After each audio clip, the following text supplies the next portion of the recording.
What if the very people closest to greatness hold the power to bring it crashing down?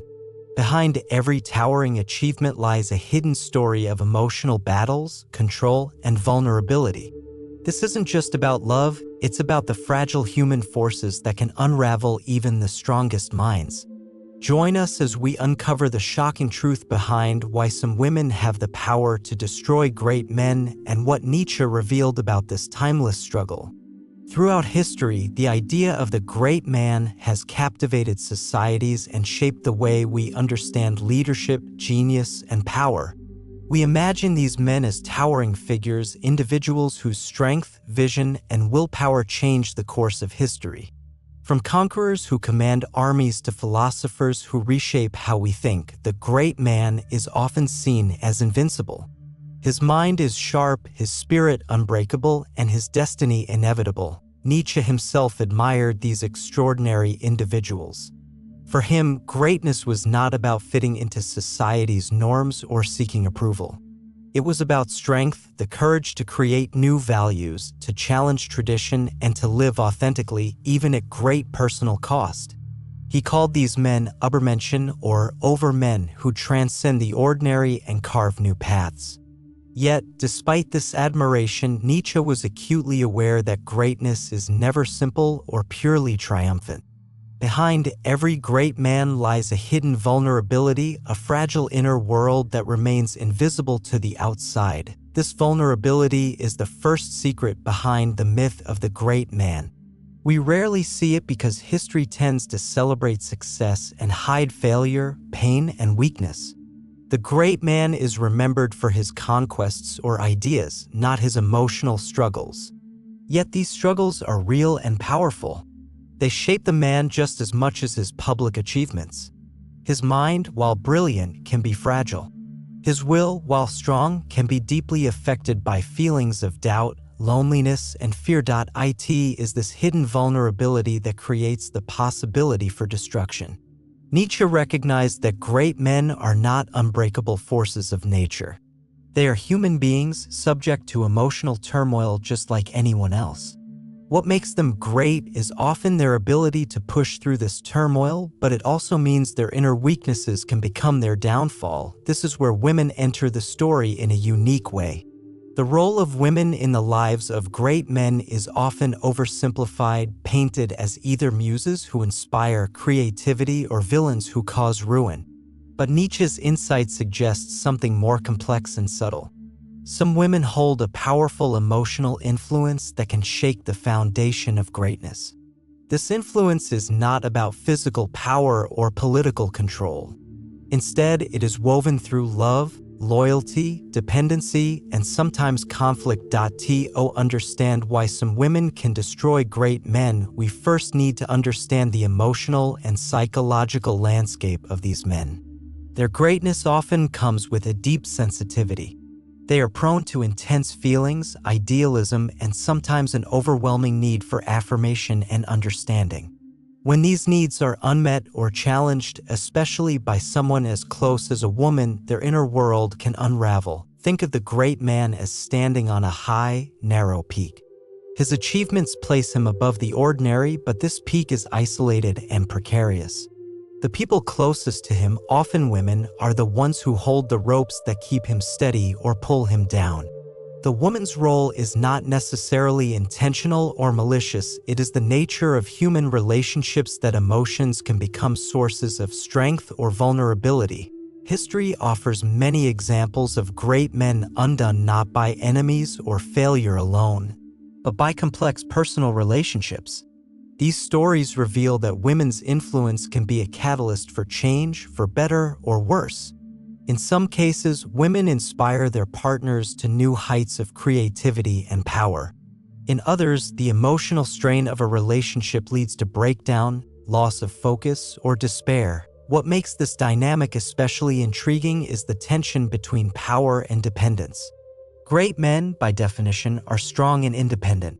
Yet, paradoxically, their emotional lives often reveal a deep need for connection and affirmation. This need can create an emotional dependence on those closest to them, which opens the door for influence and potential destruction. Nietzsche's own life provides a poignant example of this tension. Though he reached extraordinary intellectual heights, he also suffered from intense loneliness and emotional pain. His relationships with women were complicated and fraught with unfulfilled needs and misunderstandings. He sought companionship and love but often met rejection or distance. These experiences contributed to his mental breakdown, illustrating how vulnerability can lie beneath even the greatest genius. The myth of the great man shields us from seeing these painful truths. We want to believe in heroes who are flawless and eternal, but reality is more human and fragile. The hidden vulnerability behind greatness is a vital part of the story, one that Nietzsche's philosophy invites us to confront. This vulnerability does not diminish greatness. Instead, it makes it more profound. To be truly great is to stand firm despite inner doubts and emotional storms. It is to create and lead while facing the risk of destruction from within. The women who enter these men's lives often become mirrors reflecting their hidden weaknesses. Whether through love, disappointment, or conflict, these relationships expose the fragile human beneath the heroic surface. In conclusion, the myth of the great man is incomplete without acknowledging the hidden vulnerability that lies beneath power and achievement. This vulnerability creates the possibility that some women, through complex emotional influence, can destroy great men. Not out of malice, but because the emotional bonds between them reveal and sometimes overwhelm the fragile inner world of greatness. Nietzsche's philosophy pushes us to see greatness not as invincibility, but as the courage to face vulnerability and continue striving even when threatened by those closest to us. Understanding this paradox is the first step toward unraveling the mystery. Why do some women have the power to destroy great men? When we think about power, the image that often comes to mind is loud and visible: armies, laws, money, or public authority. Power is something that commands attention and forces others to obey. Yet Nietzsche, the philosopher who deeply explored human nature and greatness, taught us to look beyond this obvious force. True power, he argued, often works quietly, invisibly, and from within. It lies in the ability to shape another person's mind and emotions, subtly guiding their thoughts, actions, and very sense of self. This subtle power is at the heart of many great men's stories, the silent influence women can have over them. It's not about domination by force or direct control, but about emotional presence, psychological impact, and the dynamics of close relationships. This kind of power does not break down walls openly. Instead, it weaves itself into the fabric of daily life, coloring decisions, stirring emotions, and affecting confidence. Because it is hidden, it can be more dangerous than any visible power. Nietzsche understood that the relationship between great men and women was not a simple story of heroes and villains. It was a complex dance of influence and vulnerability. Women, often underestimated in historical accounts, held a unique power precisely because it was subtle and emotional. Their impact could inspire men to heights of creativity and leadership, or it could destabilize them, leading to confusion, doubt, and sometimes collapse. The core of this subtle power is the emotional connection. Emotions are not weaknesses, they are powerful forces that shape human behavior. Love, admiration, jealousy, fear, and even resentment play major roles in how great men think and act. When a woman's feelings align with a man's ambitions, she can become a source of strength, a muse who ignites passion and drives greatness. But when those feelings shift, whether through disappointment, misunderstanding, or conflict, the emotional bond can become a source of strain. Imagine a great man like a finely tuned instrument, capable of creating beautiful music. The woman closest to him is the musician's hand, sometimes steadying, sometimes trembling. Her touch can bring harmony or discord. The emotional energy she brings to the relationship influences the man's ability to focus, to create, and to endure pressure. This influence is rarely intentional or conscious. It does not come from a desire to control or destroy. Instead, it grows naturally from human interaction. Women who care deeply may unintentionally trigger fears or insecurities. Their doubts can sow confusion. Their needs can create pressure. In this delicate emotional ecosystem, even small shifts can have outsized effects. Nietzsche's philosophy also highlights the idea of willpower and self-overcoming. Great men are defined by their ability to overcome challenges, including their own inner doubts. But emotional influence from women can either strengthen or weaken this will. When a man feels emotionally supported and understood, his will is reinforced. When he feels betrayed, neglected, or misunderstood, his will falters. This dynamic creates a paradox. The same relationship that fuels greatness can also threaten it. Women, through their emotional power, hold the keys to this paradox. Their influence is a force of creation and destruction intertwined. History offers numerous examples where this subtle power played a decisive role. Consider the great poets and philosophers who depended on their intimate relationships for emotional stability. The moods and affections of women close to them often dictated the course of their creative work. In some cases, a single moment of emotional crisis caused by a woman's rejection or conflict led to a man's retreat into despair or madness. Nietzsche's own life reflects this truth. He experienced deep admiration and affection for women like Lou Andreas Salome, whose intellectual brilliance captivated him. But their relationship was complicated and distant. Her independence clashed with his need for emotional closeness, creating a subtle but powerful tension. This emotional dynamic profoundly influenced Nietzsche's mental health and philosophical outlook. The subtlety of women's power makes it difficult to recognize and understand. Unlike political or military power, emotional influence cannot be measured or observed easily. It operates through feelings, unspoken signals, and internal responses. For a great man, this influence can feel like both a blessing and a burden, a source of inspiration but also a challenge to his independence and control. In many ways, this subtle power is about vulnerability. Great men are vulnerable because they rely on others, especially women, to fill emotional gaps they cannot fill themselves. This reliance creates a form of emotional dependency that is not about weakness but about human connection. Yet it also means that women's moods, choices, and actions can reverberate deeply within the man's inner world. Nietzsche recognized that this emotional interplay was not simple or one-sided. Women were not just passive recipients of men's greatness. They were active participants in a dynamic process, shaping and reshaping the men they loved. Their influence was part of the creative and destructive forces that defined the man's life. This insight challenges traditional views that separate men as strong creators and women as mere supporters. Instead, Nietzsche's philosophy reveals a more nuanced reality. Women wield an invisible power that can define the fate of great men. This power, though subtle, can be decisive. Understanding this subtle power also helps explain why some women appear to destroy great men. Destruction here is rarely the result of deliberate cruelty or manipulation. More often, it is the unintended consequence of complex emotional interaction. When emotional needs are unmet, when trust is broken, or when love turns to pain, the subtle power that once supported greatness can become a force of undoing.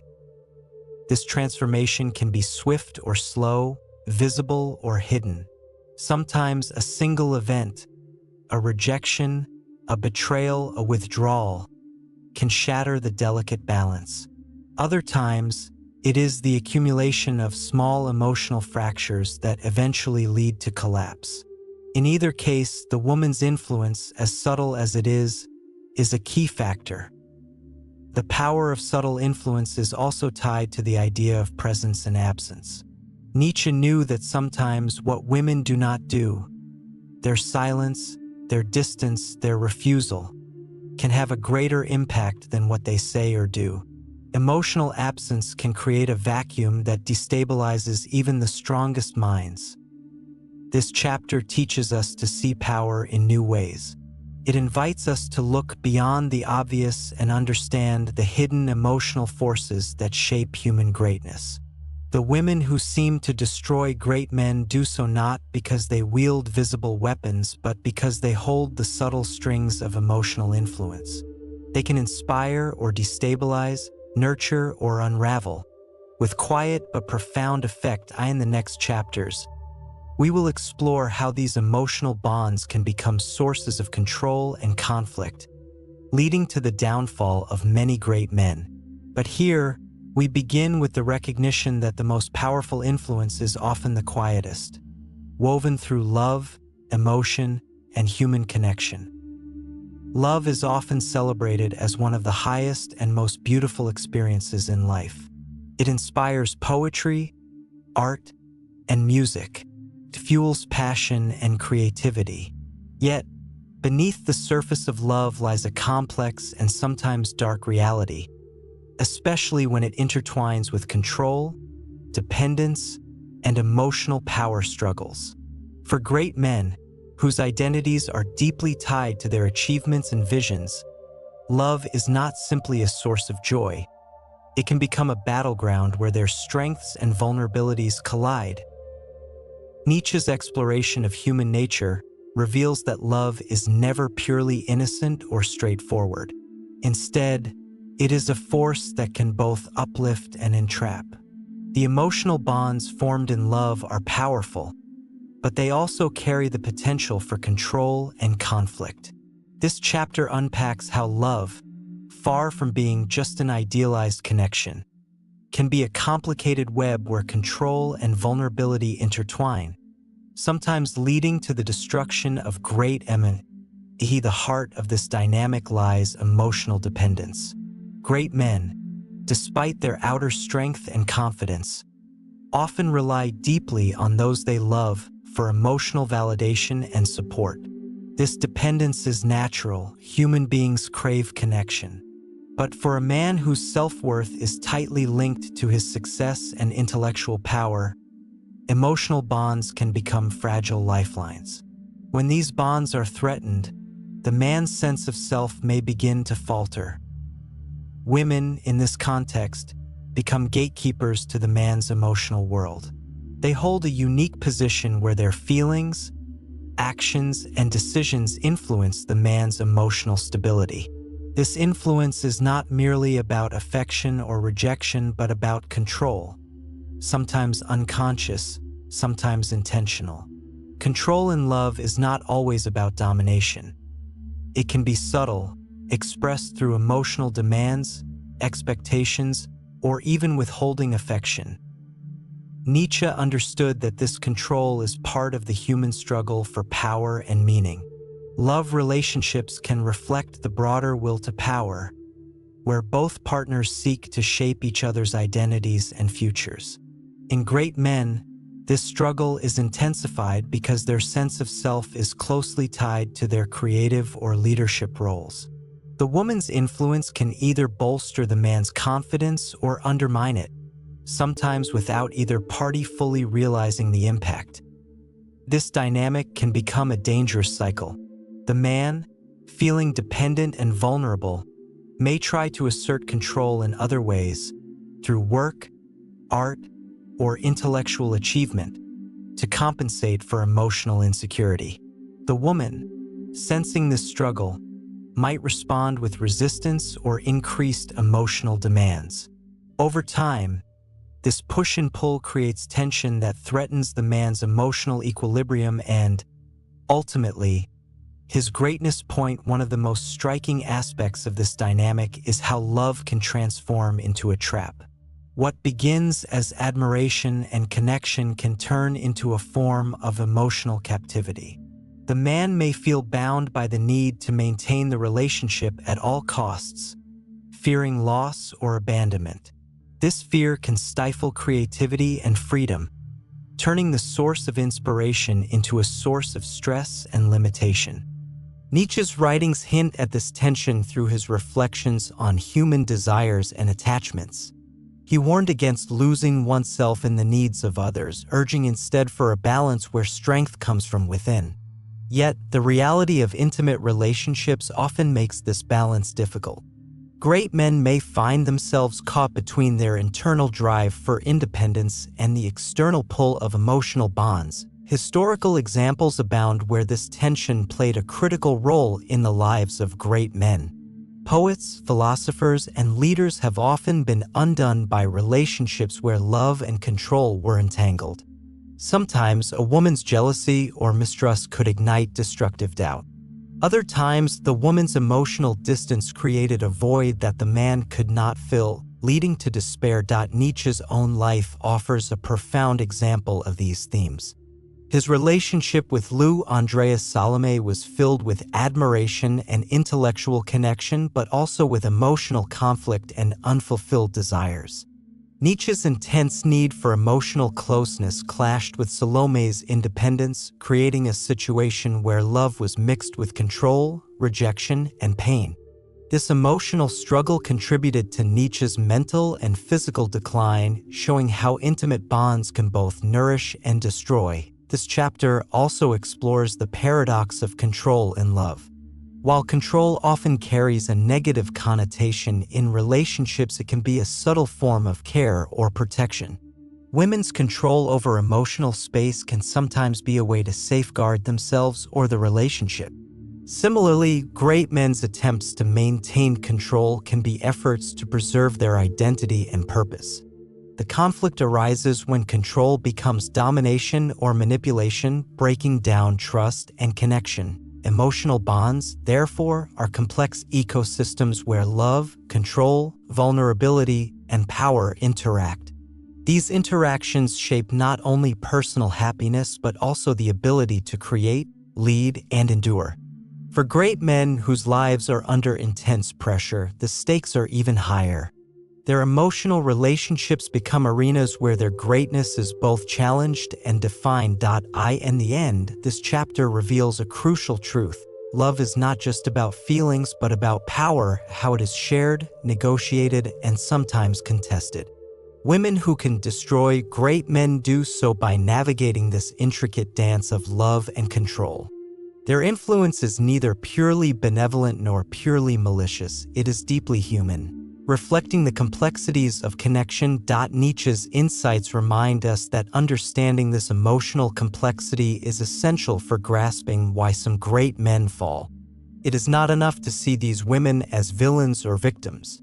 Instead, we must recognize the profound, often painful interplay of love, control, and emotional bonds that shape the destiny of greatness. As we continue, the next chapter will examine historical cases and patterns where these dynamics have played out in dramatic and revealing ways, offering deeper insight into the tragic fates of many great men. When exploring the fragile relationship between great men and the women in their lives, we uncover not just isolated incidents but recurring patterns. Deep-rooted cycles of behavior and emotional dynamics that have repeated throughout history.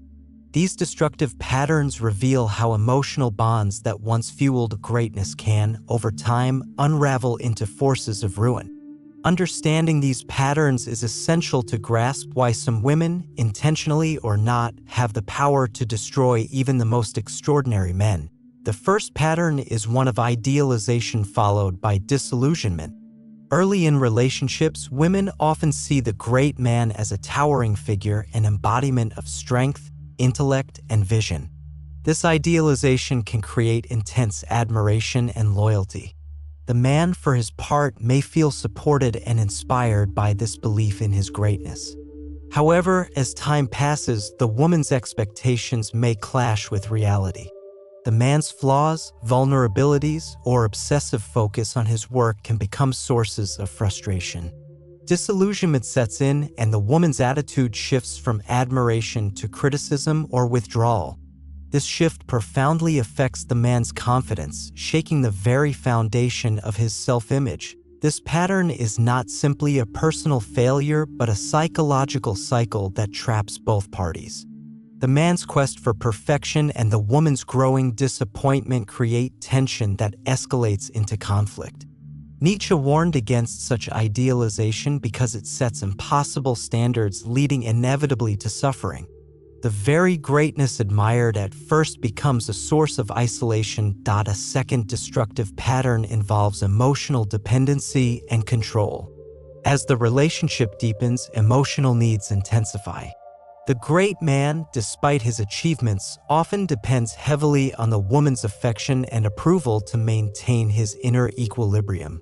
This dependence can feel like a vulnerability, but it also creates an opening for subtle control. The woman, consciously or unconsciously, may use this emotional leverage to influence decisions, impose conditions, or express dissatisfaction. This control is not always about power in a traditional sense, rather, it emerges from emotional interdependence. When unmet needs and resentments accumulate, small conflicts become larger battles for dominance within the relationship. The man's sense of autonomy is compromised and the woman's frustration grows. Nietzsche's philosophy highlights how the will to power is always at play, even in love. Here, the struggle for control over emotions can erode the man's creative freedom and lead to psychological decline. The third pattern centers on communication breakdowns and misunderstandings. Great men, often absorbed in their work or ideas, may struggle to express or even understand their own emotions fully. Women, sensitive to these emotional currents, can feel ignored, neglected, or misunderstood. Without open communication, resentments fester. Small grievances become unspoken accusations that poison the relationship. This pattern is particularly destructive because it operates beneath the surface. Neither party may fully grasp the depth of the emotional rift until it becomes overwhelming. Nietzsche's writings suggest that great men sometimes suffer from a kind of emotional isolation, a separation from others caused by their intense inner focus. When women attempt to bridge this gap but meet silence or withdrawal, frustration mounts. The man's retreat into solitude may be seen as rejection, further deepening the emotional divide. Another significant pattern is the clash between independence and dependence. Great men prize their autonomy and freedom, the very qualities that define their greatness. Women, too, seek respect and independence within relationships. But emotional ties naturally create forms of dependence. This creates a paradox. The desire for closeness conflicts with the desire for freedom. In some relationships, this paradox results in tension and conflict. The woman may feel constrained by the man's emotional distance, while the man may feel overwhelmed by emotional demands. Nietzsche spoke of the will to power as the drive to assert oneself and overcome limitations. Here, both partners may unconsciously battle over whose will prevails, leading to struggles that threaten the relationship's stability and the man's creative energy. The final pattern involves the impact of external pressures and societal expectations. Great men often live under intense scrutiny and demand. Their public roles require discipline, sacrifice, and focus. Women in their lives may face isolation, frustration, or resentment due to the man's dedication to his work. Society often imposes rigid roles and expectations on women, limiting their opportunities and autonomy. This external pressure exacerbates internal tensions, creating emotional strain that can rupture the relationship. Nietzsche was keenly aware of how social norms and expectations influence personal lives. He criticized conventional morality for suppressing individual freedom and causing suffering. In relationships, these pressures can heighten feelings of frustration and alienation, accelerating destructive dynamics. These patterns are not merely theoretical, they have played out in the lives of many famous men throughout history. The philosopher Nietzsche himself experienced several of these destructive cycles.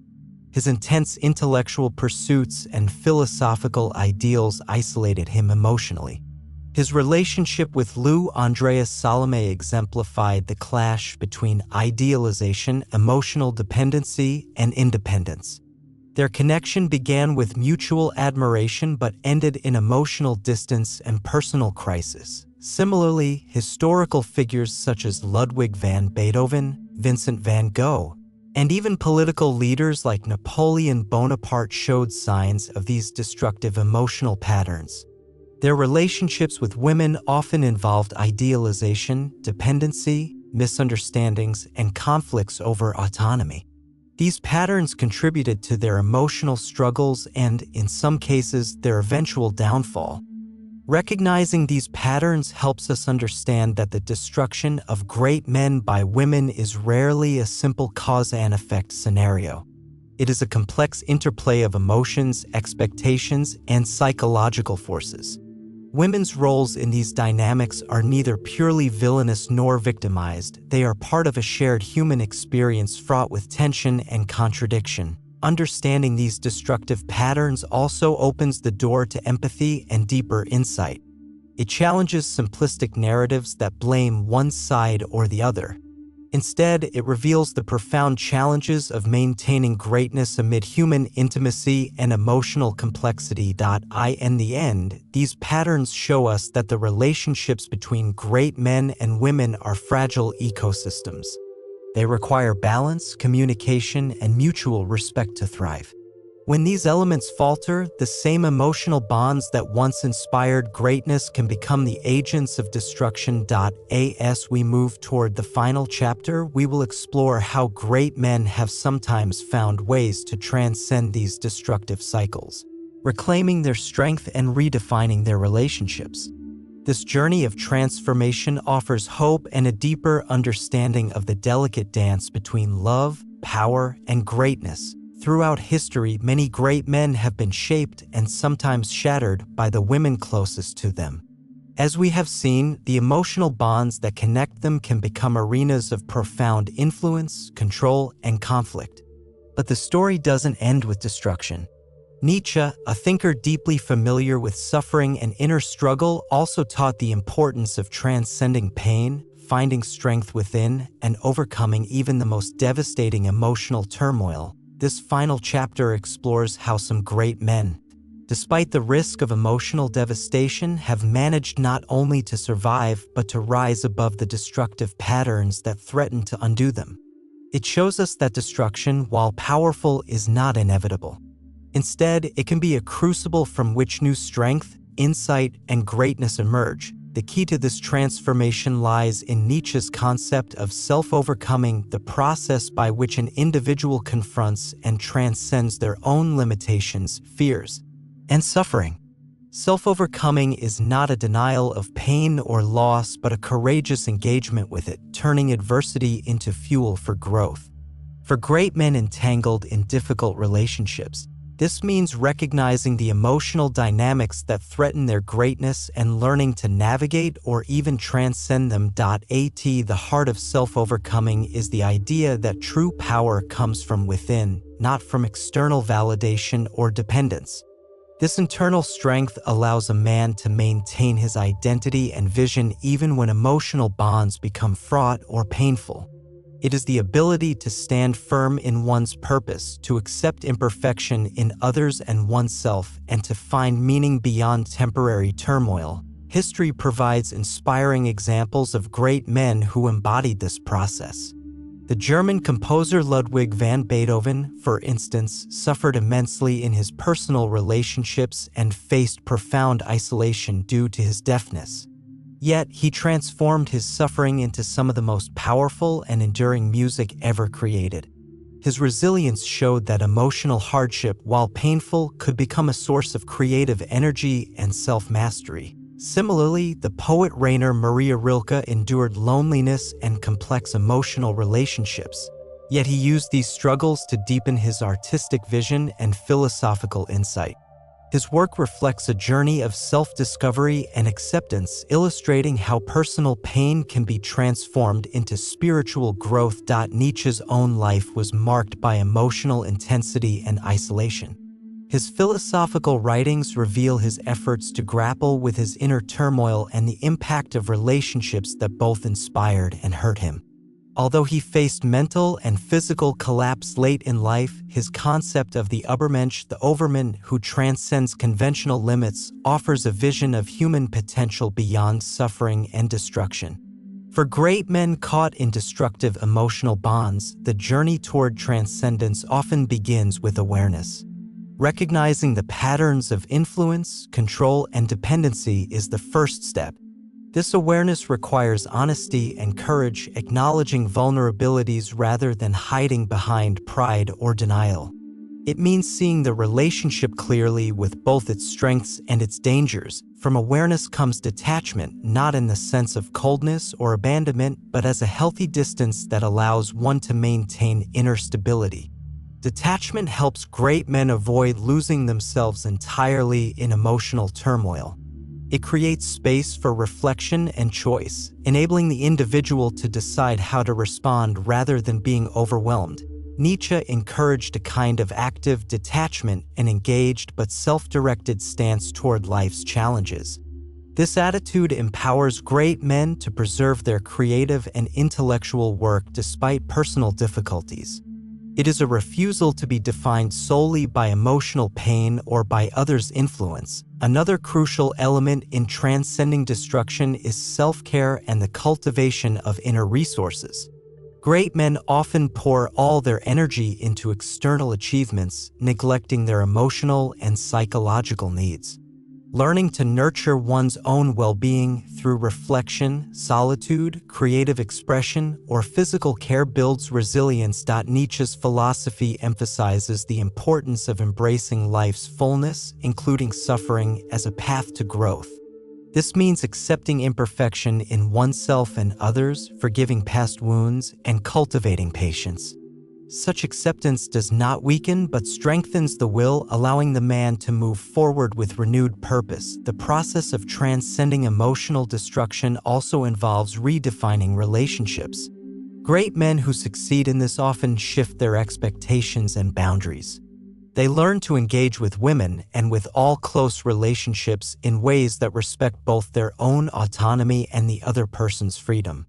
This balance reduces conflict and fosters healthier emotional connections. This redefinition may include setting limits on emotional dependence, communicating more openly, or even stepping back from relationships that are irreparably harmful.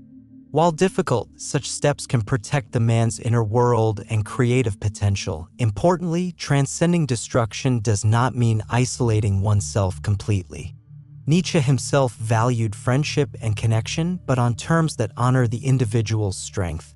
Building relationships based on mutual respect and understanding rather than control or unrealistic idealization can create supportive environments for greatness. The final transformation Nietzsche envisioned is one of embracing life's challenges as essential to growth. The philosopher's concept of amor fati, love of fate, invites us to accept all aspects of life, including suffering and loss, as necessary parts of our journey.